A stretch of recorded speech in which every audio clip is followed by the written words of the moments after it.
કાયદો તો ખેડૂતને હરખો લાગુ પડે અને કંપનીને હરખો લાગુ પડે।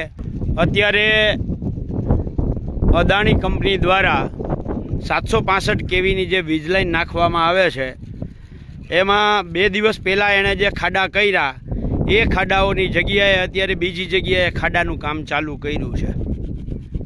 1885નો ટેલિગ્રાફ એક્ટ હોય કે 2003નો ઇલેક્ટ્રિસિટી એક્ટ હોય, કોઈ પણ કંપની જ્યારે વીજ લાઈન નાખે ત્યારે એણે CERC પાસેથી લાઇસન્સ લેવાનું હોય, એમણે કેન્દ્ર સરકારને અને રાજ્ય સરકારમાં ગેજેટમાં નોટિફિકેશન કરાવવાનું હોય અને આ બંને પ્રક્રિયા માટે લાઇસન્સની પ્રક્રિયા હોય કે ગેજેટ નોટિફિકેશન હોય એમાં એણે બી લાઇન મેપ રજૂ કરવાનો હોય। બી લાઇન મેપ એટલે મધમાખી કેમ આમ ઉડીને જતી હોય, આમ જેવી રીતે જતી હોય એ રીતે જેવી રીતે આ લાઈન આખી હાલવાની છે એના GPS કોઓર્ડિનેટ સાથે, એટલે કે પરફેક્ટ જગ્યા હોય કે નરેશભાઈના ખેતરમાં આ જ જગ્યાએ થાંભલો આવશે, તો એનો અર્થ એવો થયો કે પરમ દિવસે જે ખાડા કર્યા હતા એ ખાડા બુર્યા એટલે ખોટા ખાડા કર્યા હતા।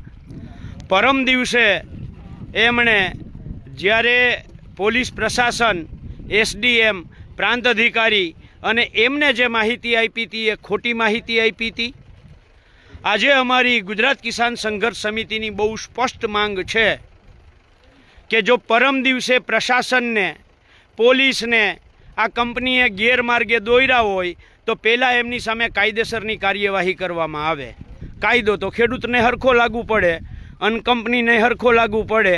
એવું બની શકે કે દેશમાં સત્તામાં બેઠેલા સત્તાધીશોને કંપની ખિસ્સામાં પૂરી શકે પણ બંધારણને ના પૂરી શકે।